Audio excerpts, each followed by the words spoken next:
Deus é bom, até com gente ruim. Quer uma prova?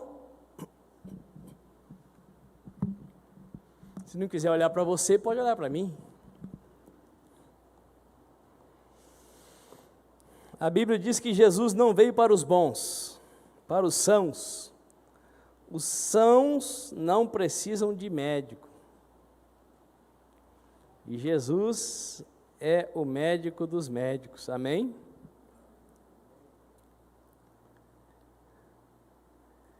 É impossível conhecê-lo e não tornar-se-eis alguma coisa.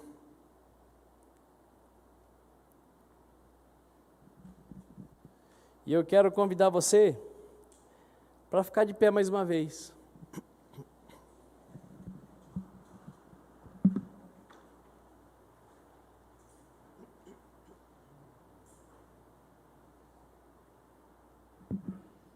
Nós vamos orar pela vida do Cleto Júnior, que é primo da Michele e do Mateus. Vamos orar também pela dona Alice, mãe do nosso irmão Paulo da Maria, que trabalha no Ministério Infantil. Ambos estão internados, alcançados por essa praga chamada Covid-19. O rapaz mais novo está com pneumonia. E a senhora já é uma senhora de idade que, graças a Deus, já está em plena recuperação. Mas os familiares pediram que nós orássemos, então, como Igreja do Senhor, vamos clamar pela vida deles. E eu quero aproveitar e lembrar do nosso relógio de oração. Quem está recebendo o relógio de oração? Olha quanta gente não está recebendo. Você que tem discipulador, seu discipulador está recebendo. Se ele não está mandando para você, cobre-o. Peça para que ele mande para você o relógio de oração. É um pedido ao meio-dia, um pedido às 18 horas e um pedido às 22 horas, que você, em 5 minutos, faz essa oração diante do Pai. Eu vou pedir para que alguém providencie para mim uma folha sulfite com caneta e ela seja colocada aqui no altar. E aí, quem quiser receber o relógio de oração, só colocar ali o nome e o telefone. E eu vou então salvar o seu número lá na minha agenda telefônica e você vai receber o pedido. Amém? Levante a sua mão direita ou esquerda, ou as duas, ou nenhuma, isso é com você. Feche os teus olhos e vamos falar com o nosso Pai. Poderoso Deus, nós queremos começar esse momento de oração agradecendo, ó Pai, colocando os pontos do nosso relógio diante do Senhor. Nós te bendizemos porque o Senhor tem nos dado saúde, o Senhor tem guardado a nossa família com saúde, os nossos familiares. Nós temos sido até aqui guardados desta praga chamada Covid-19. E quem sabe alguns de nós até já tenham, ó Deus, sido contaminados, mas venceu sem nem ao menos perceber que foi afetado, e nós te glorificamos por isso. Nós queremos te agradecer, Pai, pela tua presença nas nossas vidas, por todo o suprimento que o Senhor tem dado para todas as áreas das nossas vidas. E como já clamou aqui o nosso irmão Wendel, que o Senhor surpreenda também e especialmente cada cabeça de família, cada profissional liberal, cada empresário que congrega nesta casa de oração, ao povo que o Senhor tem nos constituído como autoridade, que como também orou teu filho, que já em algumas outras cidades do país já existe uma aliança cristã. Nós suplicamos que a tua bondade e a tua misericórdia alcance todos aqueles que dão um espaço para o Senhor na vida deles. Ó Deus, que a tua bondade e a tua misericórdia continue manifestando sobre nós a paz que excede todo o entendimento. Que o Senhor nos conceda equilíbrio emocional, que os nossos corações estejam cheios de esperança, que quando amenizar essa situação toda que nós estamos vivendo, o nosso país não vai entrar no caos. Pelo contrário, nós vamos saltar de país do terceiro mundo para um nível diferente de nação, no poder e na autoridade do nome de Jesus Cristo de Nazaré.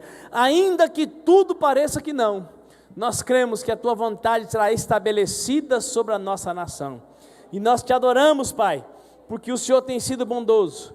o Senhor tem sido maravilhoso nas nossas vidas. E nós oramos, Deus Altíssimo, em nome de Jesus de Nazaré. Amém e amém. Sente-se, por favor, e abra a sua Bíblia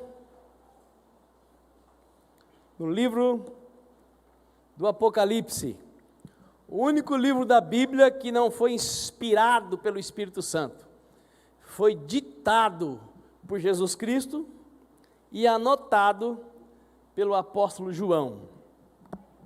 Então, ditado de Jesus Cristo ao apóstolo João, para a igreja daqueles dias e para a igreja de todos os tempos.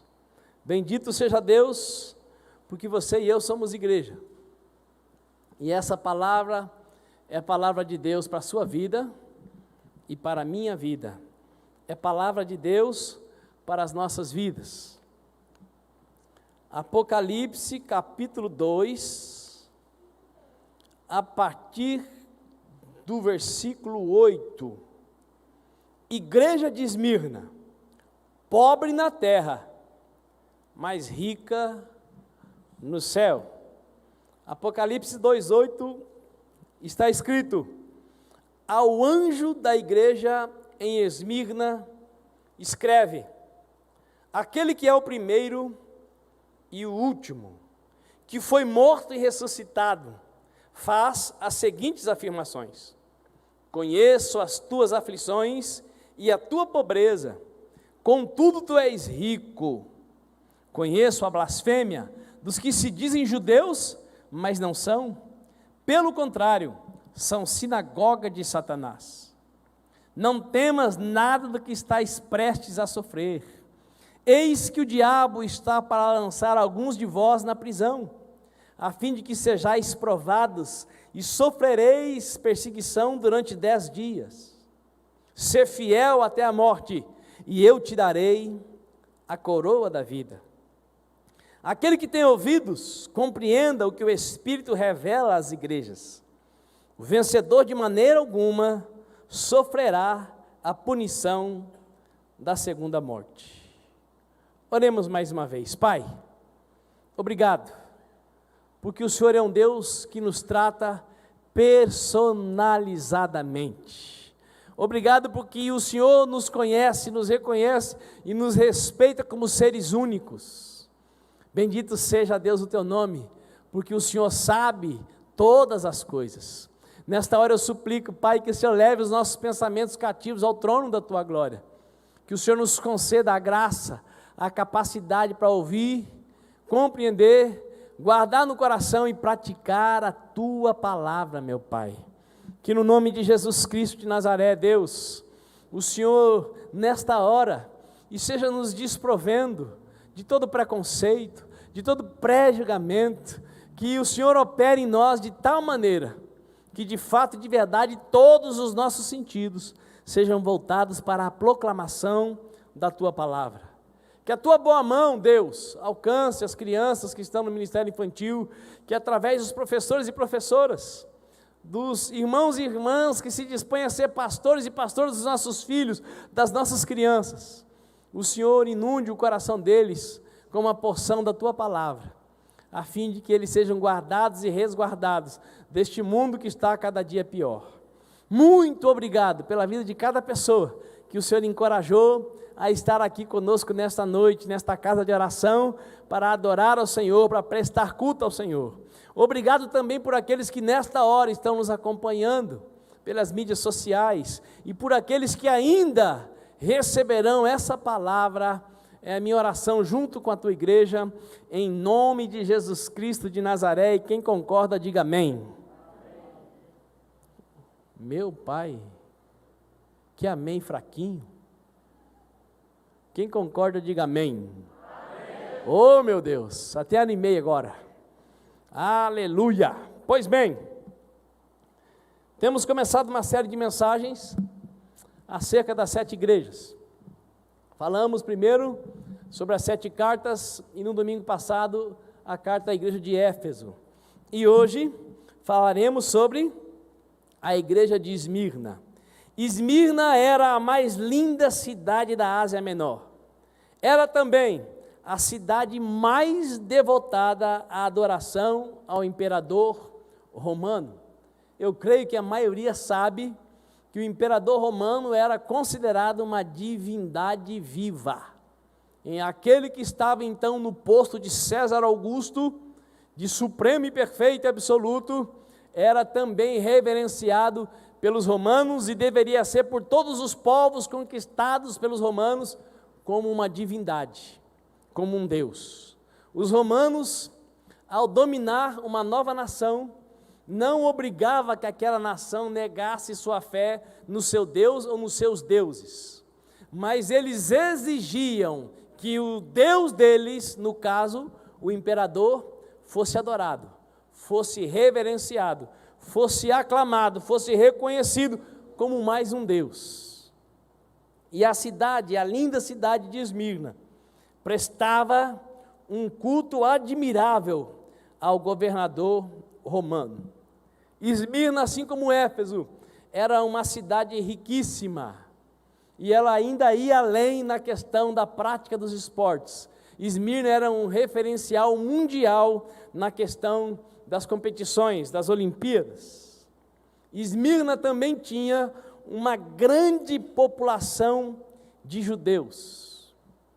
Eu acredito que vocês sabem, os maiores bancos do mundo, as pessoas mais ricas do mundo são de descendência judia ou judaica, porque quando o Império Romano começou a dominar a terra, os judeus que não tinham nada com essa fé anunciada pelo Império Católico Apostólico Romano, então dominou a moeda corrente, e desde então até os nossos dias, os judeus são o povo mais rico da terra. Vale lembrar que há uma promessa que Deus fizera para Abraão, que o povo dele seria o povo abençoado, que o povo dele seria o povo abençoador, e uma das características dos judeus é a negociação. E Esmirna, assim como Éfeso, era um grande centro comercial, e essa cidade tinha a peculiaridade de ter uma grande população dos praticantes do judaísmo, que eram os principais perseguidores da igreja de Esmirna. E aí eu quero dizer para você que uma das maiores desgraças sobre a face da terra é o religioso. Religioso e íntimo de Deus tem uma diferença eterna. O religioso geralmente é aquele cidadão chato, inquisitor, que na maioria das vezes coloca sobre as costas do outro um jugo que ele mesmo não carrega sobre os seus ombros. O religioso é aquele que enxerga tudo que o outro está fazendo de errado, mas não tem capacidade, paciência, amor, altruísmo para ajudá-lo a mudar. Essa cidade de Esmirna estava cheia de pessoas religiosas que professavam fé no Deus de Israel, no mesmo Deus que a igreja também acreditava, com a diferença de que para os judeus, Jesus ainda não tinha vindo, e para a igreja, ela já estava aguardando que viesse segunda vez, assim como você e eu estamos aguardando. Muitas pessoas, hoje, inclusive muitos cristãos, acreditam que espiritualidade, vida espiritual, tem a ver com o não saber, tem a ver com o não estar informado, tem a ver com não ter conhecimento, ou seja, ser ignorante nas questões da existência humana. E quem então é ignorante nas questões da terra, não está nem aí para tudo que acontece aqui, é uma pessoa sábia nas questões espirituais. Por isso que tem muita gente que combate o estudo, por exemplo, da Bíblia, o esboço bíblico, a anotação. Não, quem tem anotação não é espiritual. Quem estudou não é espiritual, é carnal. Olha, essa nunca foi e nunca será uma verdade da parte de Deus.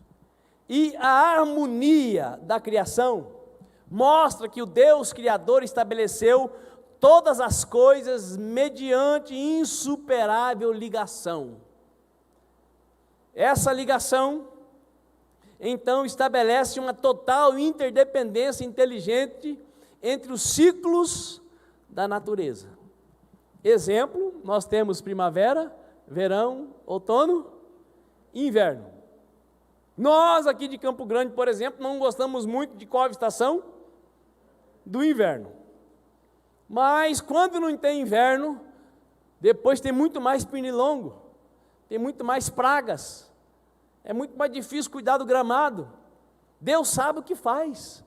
Cada estação tem o seu valor, a sua utilidade.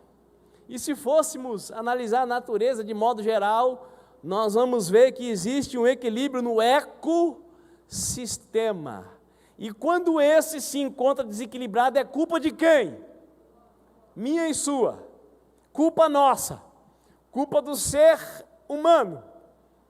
Deus fez tudo perfeito, ou seja, Deus usou a sua inteligência, como o Wendel disse muito bem, está ali o Wendel, na questão da administração da vida, no dia a dia.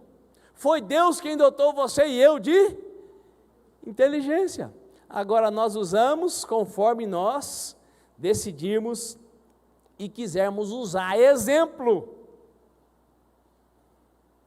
a Bíblia diz que quem honra o pai e a mãe vai viver muito, e a mão de Deus ainda garante que em tudo que empreender será bem sucedido. Então, aquele que não honra o seu pai e a sua mãe, conhecendo o texto sagrado, é um verdadeiro idiota. E vale lembrar que idiota não é palavrão, não é xingamento e nem palavra de maldição. Idiota é um estado de alma, falta de conhecimento. Idiotar, e é daí que vem o termo ignorante. Ignorância é não conhecer como é que eu devo viver, como é que eu devo proceder. E a Bíblia diz: honra o teu pai e a tua mãe. Se você honrar o teu pai e a tua mãe, olha, você vai morrer bem velhinho. E ainda será um sucesso. Pergunta para o seu vizinho, como é que está o seu relacionamento com os velhos? Talvez o seu pai seja parente de jumento, e a sua mãe conhecera como uma mula, mas eles são seus pais. Faça a sua parte que Deus fará dele. Posso ouvir um amém? E às vezes fazer a parte é ter que ficar mais longe do que perto. Não estou dizendo para ninguém ser demente e entrar na escala de sofrimento. Eu já testemunhei isso aqui muitas vezes, não está no script, mas veio agora, vou compartilhar. Todas as vezes que eu ia na casa da minha mãe, onde morava meu pai, eu saía de lá de cabeça quente, dava ultimate fight.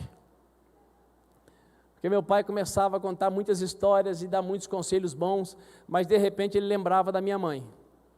E todas as vezes que ele falava da minha mãe, ele acusava a minha mãe de fazer o que ele fez a vida inteira.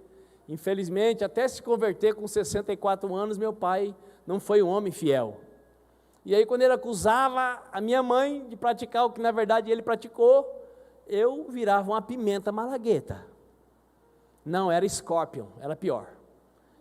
E aí eu falava que eu saiba, foi o senhor que fez, o que o senhor está dizendo que ela fez. E aí já começava um blá blá blá.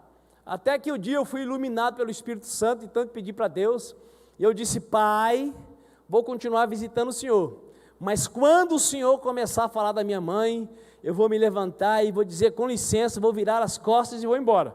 O senhor não fica bravo comigo, você vai ficar chateado de eu sair, mas pelo menos nós não vamos mais brigar. Quem entendeu? Às vezes você tem que ser radical, para não brigar, porque a minha vontade nem era ir lá mais falar com ele, porque qual é o filho que quer ouvir o pai falando da mãe? Tem algum? Não, mas deixa isso para lá, não estava no script, mas veio aqui, alguém certamente precisava ouvir isso, e o Espírito de Deus sabia. Posso ouvir um amém? Então, as palavras do Cristo que ressuscitou, endereçadas à igreja de Esmirna, demonstram que o Deus triuno considera e conhece o contexto histórico de cada pessoa que vive na terra. Jesus não nos trata por atacado, Ele não se relaciona conosco conforme a história do outro. Jesus relaciona-se com cada um de nós segundo e conforme a história de cada um.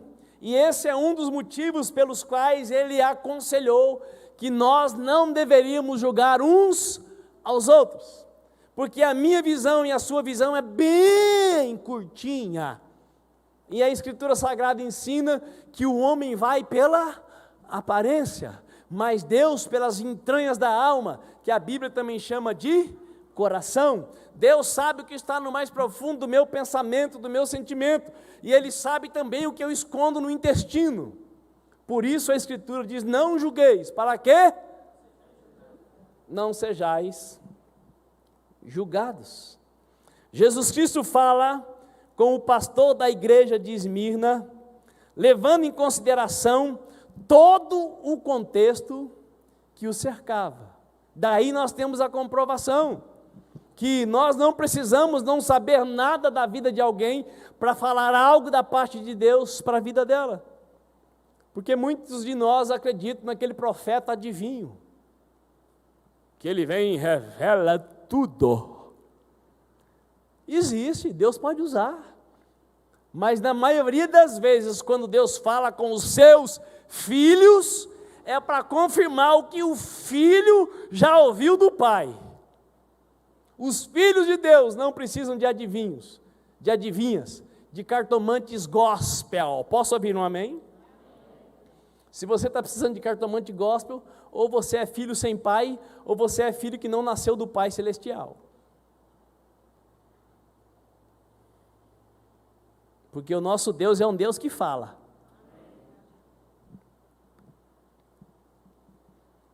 Mas então, o senhor da igreja falou com o pastor da igreja. Quem está falando com você? Apolinário. Segundo a história, o pastor da igreja naqueles dias era o bispo Apolinário. Quem está falando com você, Apolinário, é aquele que foi morto e ressuscitado. Olha que coisa interessante. Aquele que foi morto e também foi ressuscitado. Existe uma grande diferença entre morrer e ser morto. Ontem, João Lucas e eu estávamos conversando com uma pessoa, e na história que a pessoa estava contando, ela disse: fulano e ciclano morreram. E como toda criança, adolescente, pré-adolescente, morreu? Morreu do quê? Criança é assim, não é? Elas querem saber coisas que muitas vezes nós não sabemos responder, ou das quais nós nem queremos falar. Mas quem morre, morre de alguma coisa. Ou morre de alguma coisa, ou foi morto de alguma maneira. Jesus está dizendo aqui que ele não morreu de morte morrida, ele morreu de morte matada. E ao dizer isso, com essas palavras, Jesus está demonstrando que o tempo todo existe alguém que tem absoluto domínio sobre todas as coisas. Mas ao mesmo tempo que existe um Deus Todo-Poderoso que tem domínio sobre todas as coisas, esse mesmo Todo-Poderoso permite à humanidade ir fazendo suas escolhas e determinando os seus caminhos. Essa ilustração que o Wendel fez sobre cada pessoa de Campo Grande receber 22 milhões, nem todo mundo vai terminar da mesma maneira. Cada um, conforme a sua experiência de vida, o seu estado de vida, vai administrar aquilo que recebeu. E algum tempo depois, a maioria vai estar parecido com como estava antes, e muitos pior do que antes. Por que isso? Porque Deus, embora seja todo-poderoso, Ele permite que cada um de nós façamos as nossas escolhas. E as nossas escolhas vão determinar o final da nossa história. Deus já tem um plano estabelecido e traçado para a sua vida e para a minha. Mas muitas vezes o plano de Deus não chega onde Deus quer que chegue, porque eu como filho, e você como filho e como filha, faz escolhas que o Pai não aprova na sua palavra e nem testifica no seu coração, mas que por teimosia e por capacidade de escolher, nós optamos fazer. Jesus está falando para o Apolinário: Apolinário, tudo que está acontecendo com você, com a igreja que você pastoreia, há um Deus que está vendo, há um Deus que está sabendo. E assim como eu fui morto, eu não fui morto por acidente, eu fui morto por permissão do Todo-Poderoso. E assim como ressuscitei, eu não ressuscitei por sorte, eu fui ressuscitado porque esse era o plano do Todo-Poderoso. Apolinário, você está sofrendo, mas fica tranquilo, Deus está vendo. Então nós podemos concluir que os desvios humanos dos planos originais de Deus não tiram Deus de sua posição de soberania e muito menos o impedem de coroar com a vitória final aqueles que são fiéis a Ele. Diga para o seu vizinho, ó, as suas erratas não diminuem a soberania de Deus. A questão é que tem muita coisa que nós escolhemos e arrumamos um jeito de Deus aprovar e depois nós jogamos a culpa em quem? Nele. Mas eu também creio que até quando eu erro, Deus é poderoso para me ensinar alguma coisa.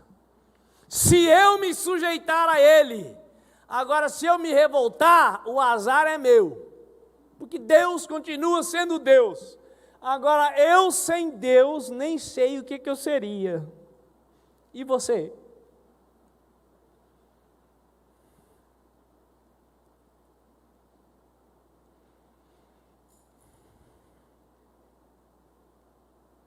Apolinário, fica tranquilo. Para o povo daquela cidade maravilhosa, linda, de Esmirna, e muito bem quista por Roma, afinal, lá o imperador recebia uma impressionante adoração. Só recebia a coroa da vitória quem fosse o primeiro nas competições. Assim é, né, em qualquer competição.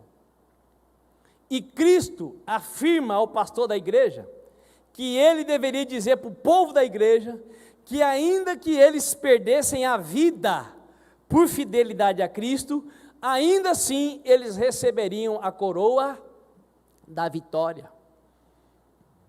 O Senhor disse, ser fiel até a morte, e eu te darei a coroa da vida. Com isso, aquele que foi morto e ressuscitou, estava dizendo, não tema a morte, porque eu sou o autor e o Senhor da vida. E se a tua vida não for mais importante do que você me reconhecer como teu Senhor, como teu Salvador, ainda que você morra, você será mais do que vencedor. É muito doido isso. A Escritura Sagrada fala umas coisas que seria melhor que não tivessem escritas. Porque essa igreja de Esmirna, ela vai na contramão da maioria das congregações que estão espalhadas sobre a face da terra. Essa carta que Jesus mandou para essa igreja anula 90% das pregações que se ouve nas mídias sociais. Porque hoje sinônimo de vitória é abastança financeira e nenhum sofrimento. Mas eu vou falar disso mais daqui a pouco. Como eu já disse antes, o anjo da igreja de Esmirna nesses dias era o bispo de Policarpo, ou o bispo Policarpo, que segundo a história viveu debaixo de grande perseguição, até se deixar ser preso, pressionado, torturado, e diante da não negação do senhorio de Cristo sobre a sua vida, ele foi queimado vivo. Conversaram com ele e disseram, olha, se você negar Jesus, e você não precisa dizer que ele não exista, você só precisa reconhecer que César também é Deus. E o Policarpo falou, não vai ter jeito, não vou fazer, Deus para mim só existe um, César para mim não é Deus. Mas Policarpo, larga de ser cabeçudo, rapaz, pense bem, é só você falar, César é Deus, pronto, Você está livre, você continua o seu ministério. Mas Policarpo sabia que aquilo seria negar a verdade. Seria fazer um pactozinho com a mentira, para continuar vivendo o engano que a maioria das pessoas viviam. Então o Policarpo foi para a fogueira. E enquanto no fogo, o fogo queimava, mas não matava o cidadão. E o cidadão continuava pregando, diz a história. Então um soldado romano pega uma espada e o atravessa. E finalmente, então, ele passa desta para uma melhor. Porque nós, os cristãos, não deveríamos temer a morte, porque eu e você, nós sabemos que para nós a morte física é a passagem para uma vida eterna. Se você não crê nisso, eu vou repetir, pode ser que você ainda não tenha um Pai Celestial. E se você não tem Pai Celestial, é porque você não nasceu de novo. E se você não nasceu de novo, você pode nascer, é só clamar ao Espírito Santo. É Ele que opera em mim, em você, em favor de qualquer ser humano, o novo nascimento. Posso ouvir um aleluia? Policarpo, então, não negociou o senhorio de Jesus Cristo. Ele foi torturado, foi pressionado, foi levado para a fogueira, mas proclamou: só o Senhor é Deus. César é o imperador, mas Deus só existe um, não existe outro. As palavras de Jesus Cristo, o Senhor da igreja, para o pastor da igreja de Esmirna, deveria nos levar a uma profunda reflexão. Primeira delas, preste muita atenção: perseguição e falta de recursos materiais não são sinônimos de maldição, de desaprovação divina e nem de vida pecaminosa.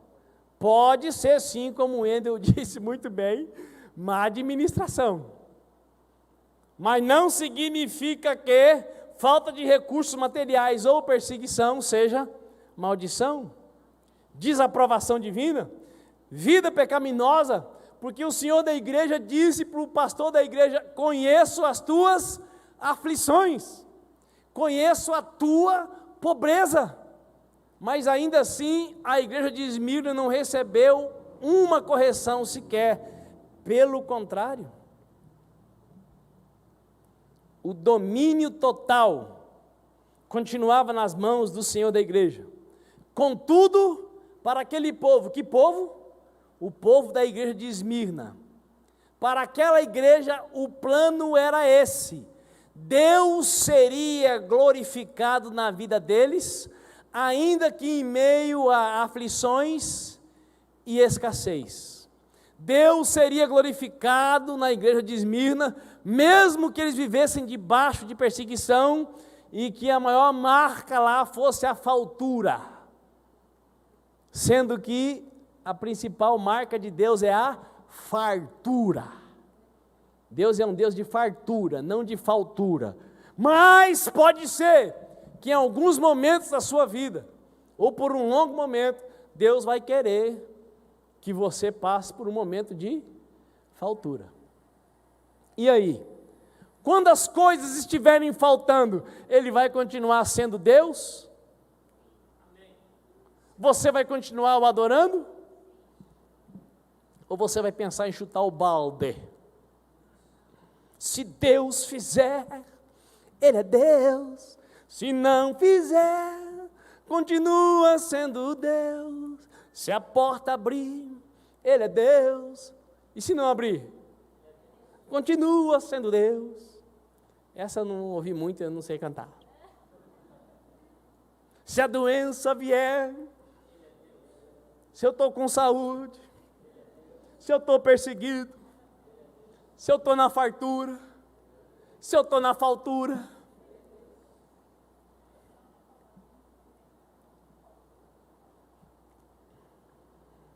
aliás, irmãos, vale lembrar, a postura de fidelidade da igreja de Esmirna, diante de tamanha adversidades e restrições, os fazia pessoas mais valiosas no céu. Jesus falou: eu conheço a aflição e também a pobreza de vocês, Policarpo, mas eu quero dizer para você que você é rico, porque você não me nega, Policarpo, e o povo para quem você prega também não me nega.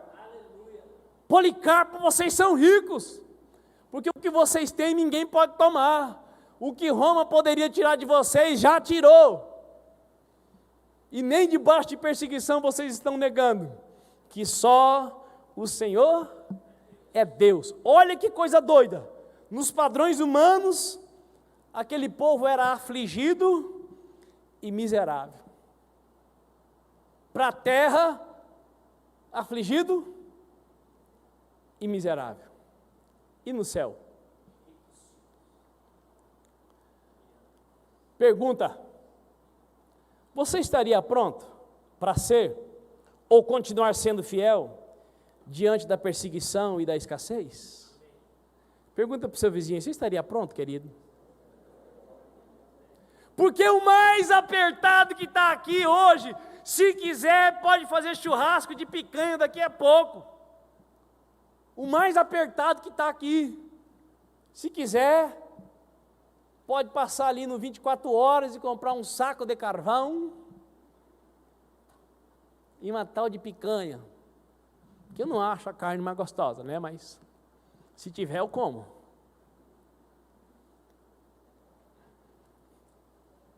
Falei bobagem? Mas e aí? Se você não puder comprar o arroz para amanhã, se faltar o bife, e você está sem cartão, não pode passar no Mac. E aí? Se faltar o recurso para pagar aquele boleto, se o cheque especial estiver explodindo,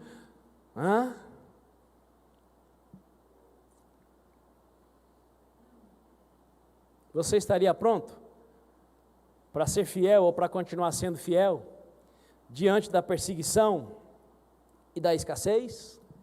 Olha, amados, eu não estou defendendo a teologia da pobreza, porque essa teologia não existe na Bíblia, nem a da pobreza e nem a da riqueza. A Bíblia fala de um Deus que é poderoso para fazer infinitamente mais do que tudo quanto possamos pedir ou pensar. E Ele conhece a história de cada um e trata cada um segundo as suas condições. Mas eu estou te perguntando, onde estão os teus fundamentos? Nos benefícios de Deus ou no Deus que pode ou não nos beneficiar?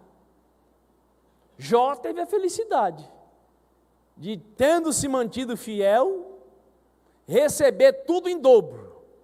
Ele só não recebeu 2 esposas, né? Porque Deus sabe o que diz. Uma já é suficiente, assim como também 2 maridos, porque um já dá trabalho que chega. Mas ele recebeu a mesma esposa, agora cheia da fé que ele professou, e outros 10 filhos. Que mulher poderosa essa do Jó, hein? Meu Deus do céu. Agora a riqueza ele recebeu tudo em dobro. E a igreja de Esmirna recebeu tudo em dobro? Recebeu nada. Você está na miséria e vai ficar nela, está na aflição, vai ficar na aflição, mas eu estou com vocês. Onde é que estão os teus fundamentos? No que Deus pode dar ou em quem Deus é para você? O que é mais importante para você, a presença de Deus ou os presentes de Deus?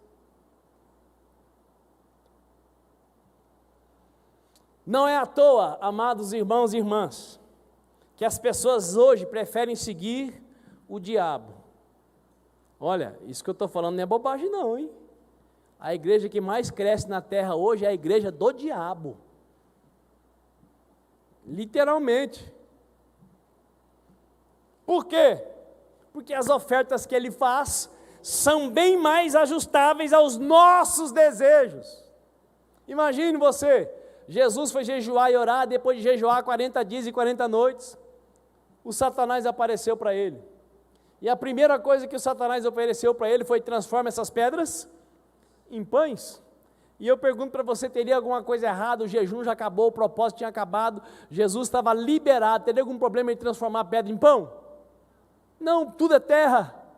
O problema seria que ele estaria recebendo a instrução de quem? Do diabo.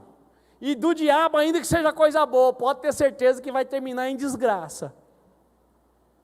Mas a última das tentações, no versículo 8, diz assim, que tornou o diabo a levá-lo, agora a um monte muito alto, e mostrou-lhe todos os reinos do mundo, e todo o seu esplendor, e propôs a Jesus, tudo isto te darei, se prostrado me adorares. Eu pergunto para você, tem algum versículo na Bíblia onde Deus promete que vai dar tudo? Eu não conheço. Eu conheço mais de um versículo, mas aquele que todo mundo conhece. Busque, pois, em primeiro lugar o reino de Deus, a sua justiça, e estas coisas vos serão? Lugar para morar você tem? Pode até estar tendo que pagar aluguel, mas você tem um lugar para morar. Cama para dormir, chuveiro para tomar banho você tem?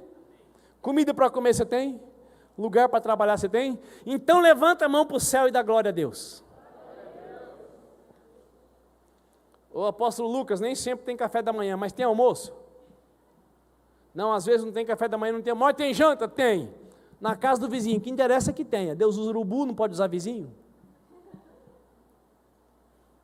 Se tiver uma refeição por dia, tá bom, é o suficiente. Mas a maioria de nós tem 3, alguns 4. Irmãos, nós somos um povo que deveríamos ser muito mais agradecidos do que somos. Muita gente está preferindo seguir o cão. Aliás, muitos pregadores pregam na unção do Satanás, sabia? Porque eles fomentam no coração das pessoas algo que Deus não tem compromisso de realizar. Por que fomentam isso? Para poder ter as pessoas nas mãos. Não existe fórmula, amados, para intimidade profunda com Deus. Não existe fórmula para estar forte na presença de Deus. O caminho é sempre o mesmo. Leitura da palavra, de preferência de manhã e de tarde, de dia e de noite, vida de oração e de vez em quando um jejum. Eu leio todo dia porque eu quero ouvir Deus falando.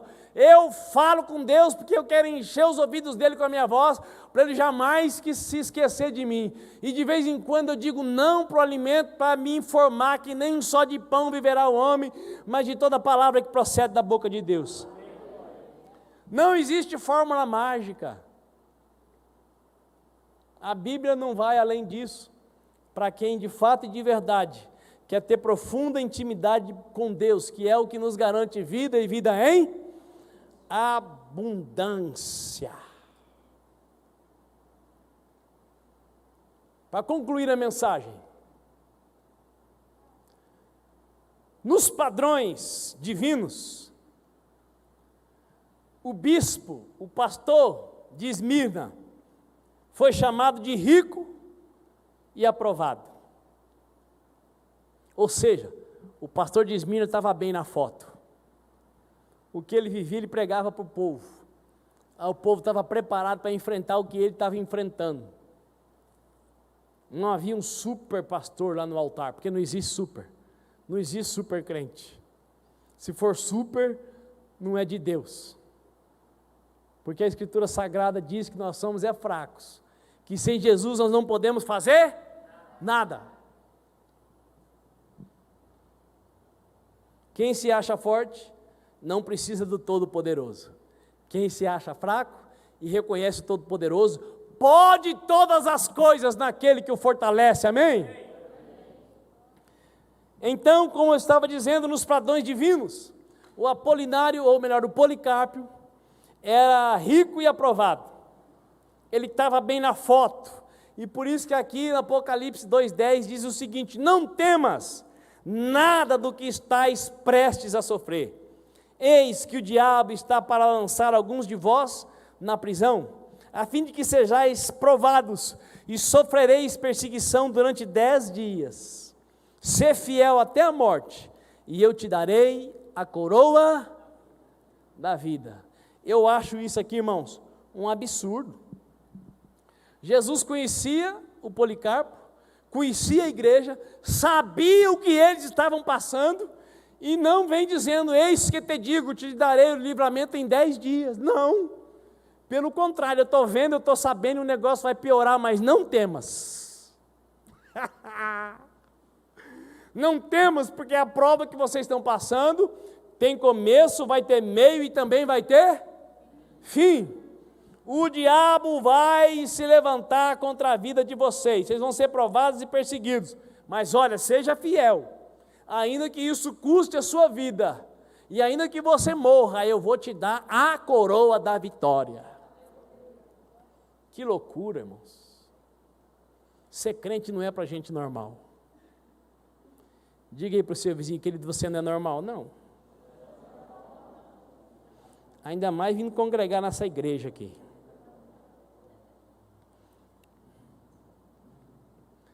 Jesus estava dizendo para o Policarpo, para ele dizer para a igreja: a identidade de vocês provoca um grande incômodo ao imperador das trevas. A identidade de vocês, de verdadeiros adoradores, não incomoda apenas César, incomoda também Satanás. E Satanás é aquele que levanta os Césares. Satanás é aquele que levanta os religiosos. Satanás é aquele que algumas vezes usa até os nossos pais para nos perseguir. Quando você tem identidade cristã. Porque, irmãos, crente chuchu, crente 007, crente ímpio, não sofre perseguição. O que é ser crente ímpio? Não lê Bíblia, não ora, nunca jejua e vive cantando aquela música: vou levando a vida, vou levando de qualquer jeito, faço o que me dá na cabeça, não importa os meus defeitos, e assim vou levando a vida. Eu sou um crente chuchu.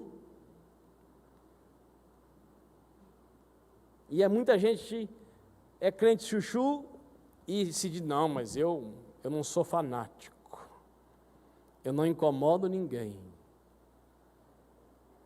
Ah, então ser cristão é incomodar os outros? De maneira alguma.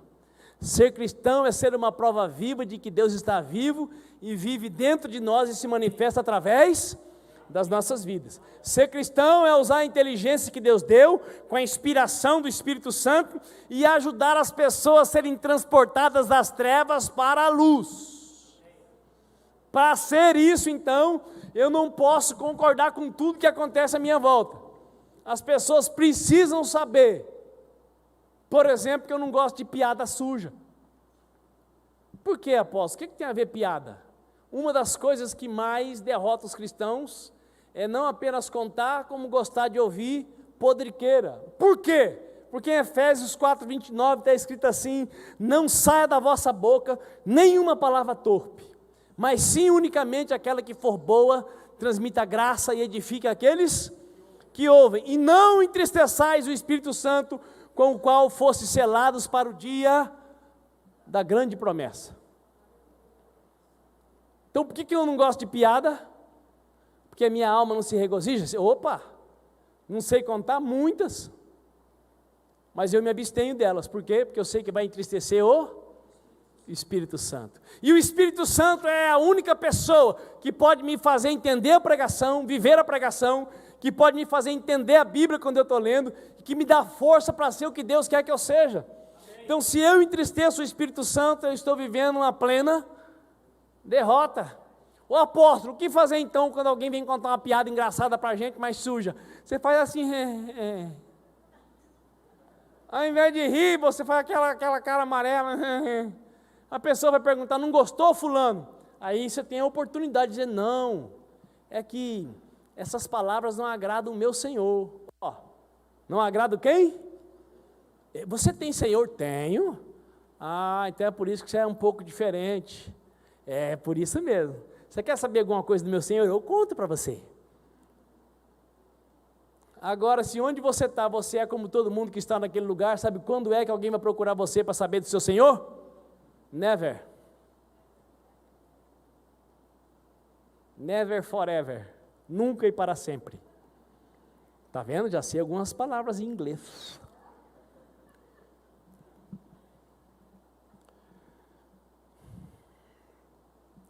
A identidade de vocês provoca um grande incômodo, não apenas ao imperador romano, mas também ao imperador das trevas. E por isso, eis que o diabo está para lançar alguns de vós na prisão.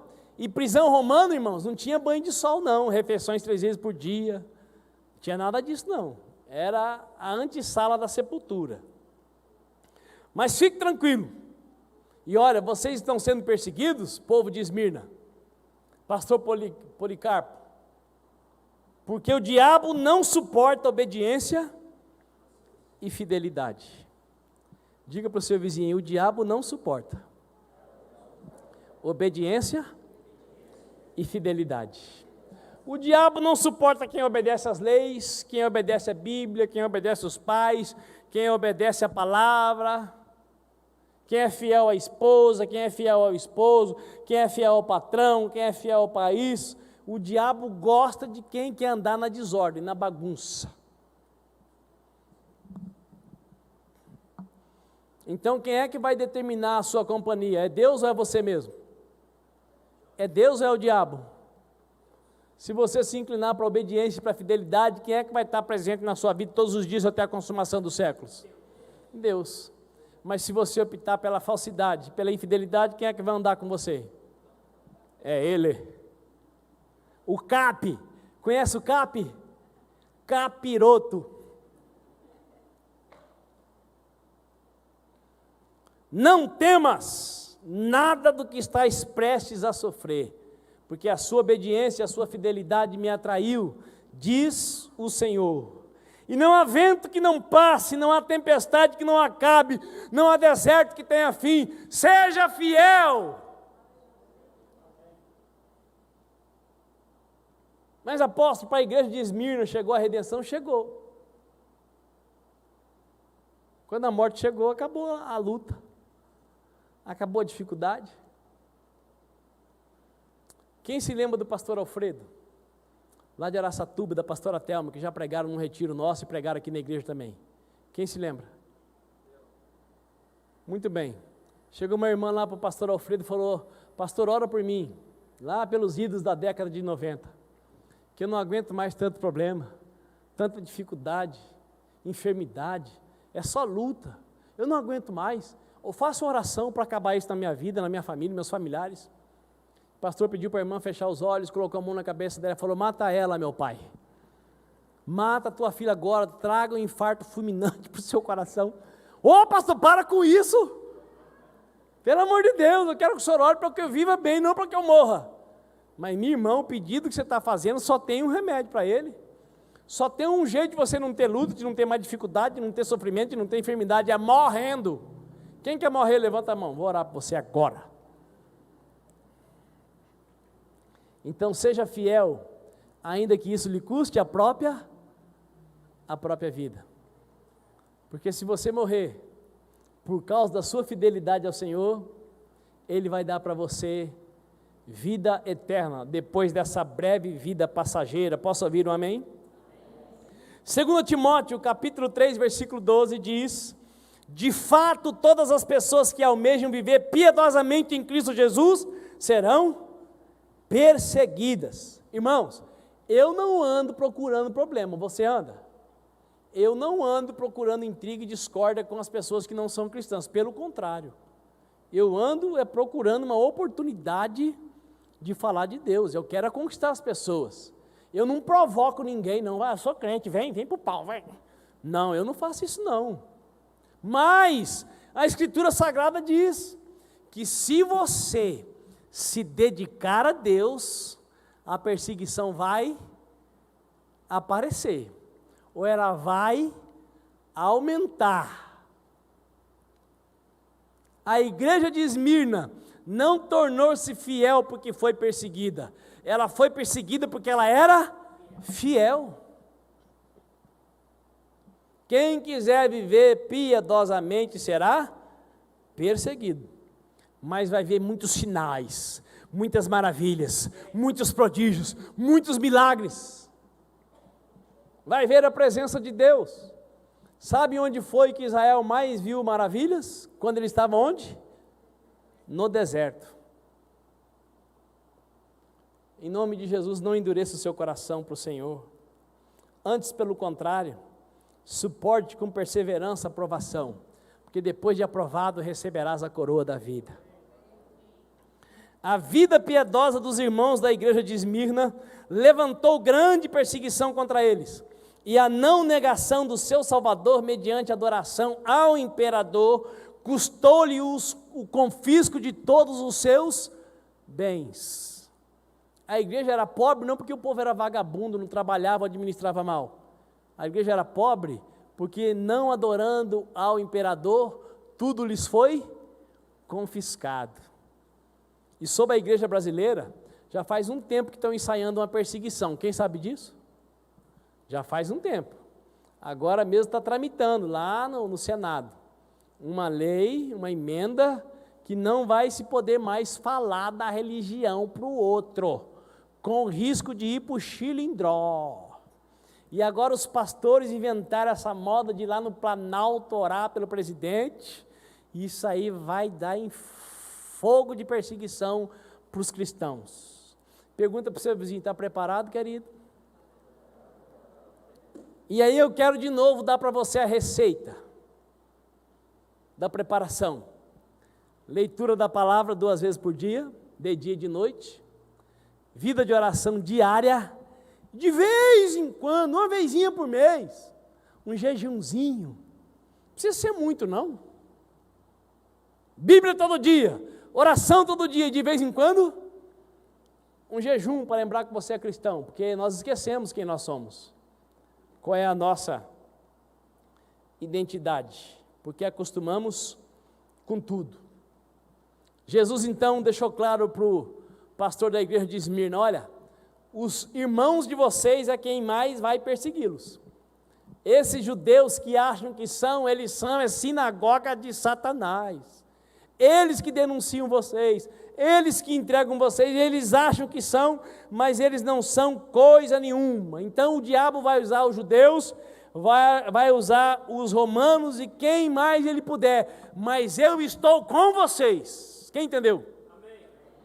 Tem judeu que mora perto de você? Não. Tem romano?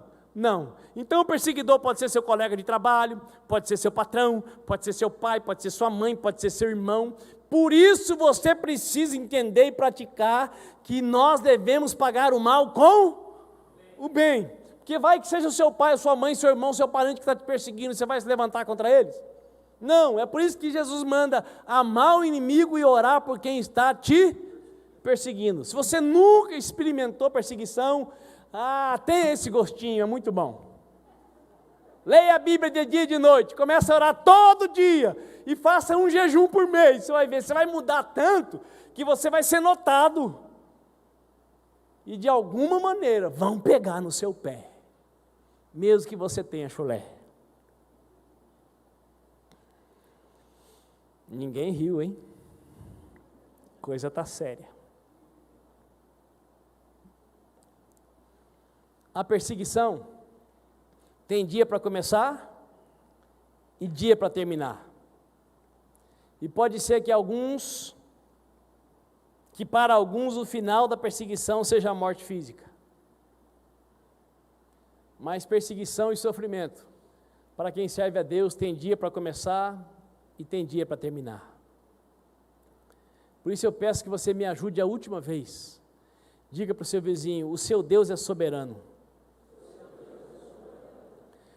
Ele pode tudo, Ele sabe tudo, e Ele está no domínio de todas as coisas. Eu não gosto muito do controle, mas Ele está no domínio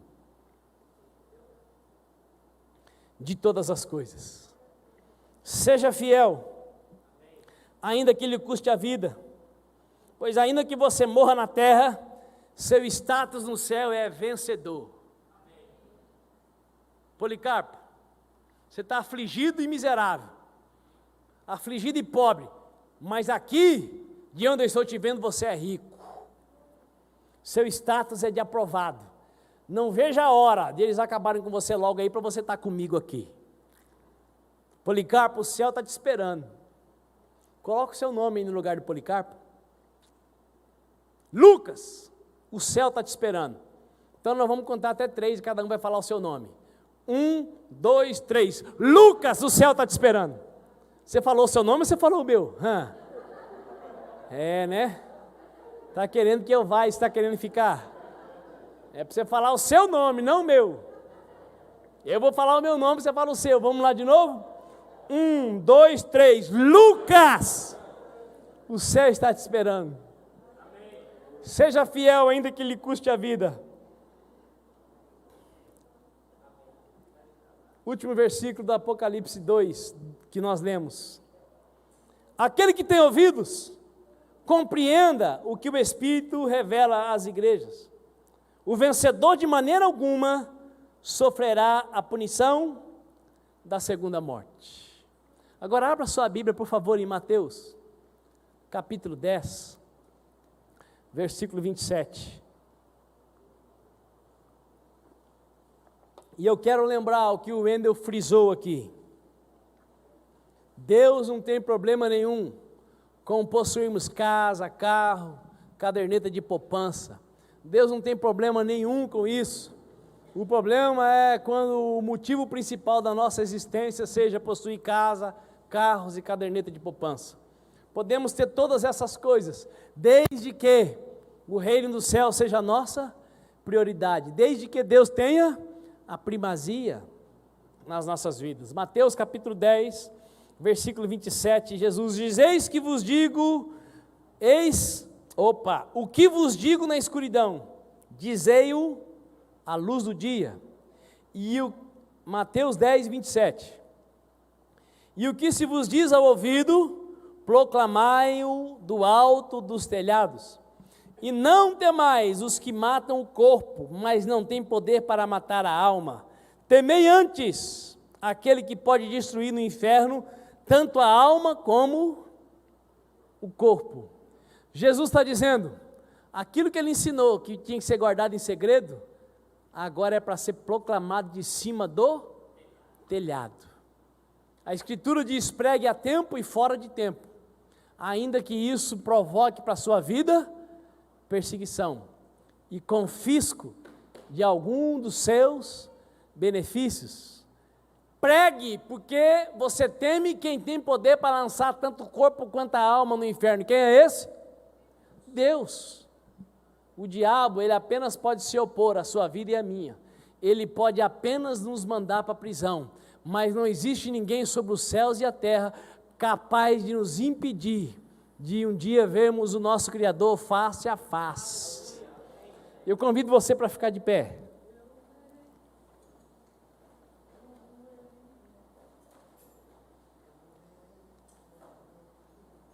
Pobre na terra, mais rico no céu. Que Deus nos dê a graça de sermos ricos no céu. E se Ele quiser, por que não também aqui na terra? Mas se Ele não quiser, que pelo menos lá nós tenhamos tesouros, galardão nos esperando. Se você concorda, levante uma de suas mãos ou as duas. Se não quiser, não precisa levantar nenhuma. Mas se puder, feche os teus olhos e vamos orar ao nosso Pai. Poderoso Deus, bendito seja o teu nome, pela tua palavra maravilhosa, que nos admoesta, que nos ensina, que nos exorta, que nos corrige, que nos encoraja, Deus, a estarmos vivendo nesta terra, no centro da tua vontade. Poderoso Deus, em nome de Jesus Cristo, eu suplico que teu Espírito Santo venha sobre a vida de cada amado e amada do Senhor que aqui está nesta hora. Dá, meu Pai, que aqueles que têm vivido, ó Pai, um pouco assim, descontraídamente, sem dar atenção que deve à tua palavra, à oração, ao jejum, que eles sejam encorajados pelo Senhor, ainda que sabendo que isso vai redundar em algum tipo de perseguição. E aqueles, ó Pai, que quem sabe estejam frustrados por causa da perseguição que já tem vindo, por causa de coisas que têm perdido, que esses amados sejam encorajados a continuar na fidelidade, a continuar na firmeza, a continuar na busca pela Tua presença, a fim de que, ó Pai, sejam aprovados aqui e sejam reconhecidos como pessoas abastadas aí na Tua presença. Deus Todo-Poderoso, nos prepare para ser uma igreja pronta para a fartura, para a abastança, para a aclamação, mas também, ó Deus, para a perseguição e para a faltura. Ó Pai, que nós sejamos um povo que não anda atrás de intriga, de discórdia, de confusão, de perseguição, mas que sejamos um povo tão íntimo do Senhor, que a nossa vida esteja pronta para tudo aquilo que já está escrito no Teu livro, que nós deveríamos viver sobre a face dessa terra. Ó Deus Todo-Poderoso, eu clamo que o Senhor dê para cada amado e amada do Senhor que aqui está, e que também está nos ouvindo pelas mídias sociais, a convicção de que o Senhor é Deus nas nossas vidas, de que ainda que nós andemos pelo vale da sombra da morte, a Tua vara e o Teu cajado nos consolam, e o Teu propósito é nos conduzir a águas tranquilas e a pastos verdejantes. Poderoso Deus, muito obrigado por nos dar a oportunidade de nos reunirmos nesta casa para Te adorar, para Te louvar, para Te engrandecer. E eu suplico que o Senhor nos conceda uma semana de profunda intimidade contigo, que o Senhor nos ajude nas batalhas, nas guerras, nos afazeres, que o Senhor, meu Pai, nos faça bem-sucedidos nessa terra, ainda que seja por um momento marcado de tribulação e de perseguição. Em nome de Jesus de Nazaré, continua nos livrando e nos guardando dessa praga chamada Covid-19.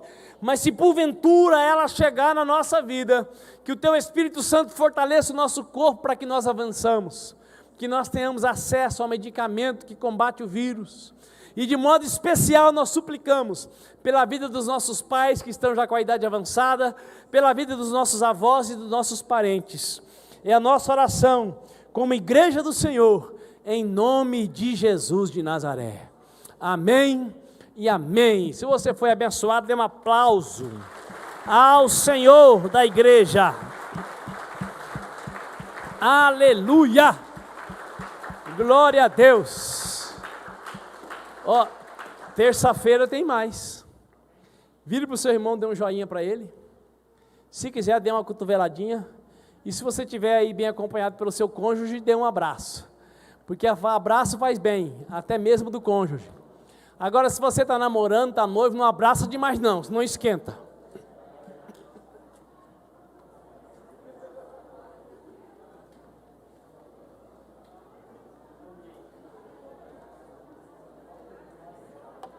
Vá na paz do Senhor.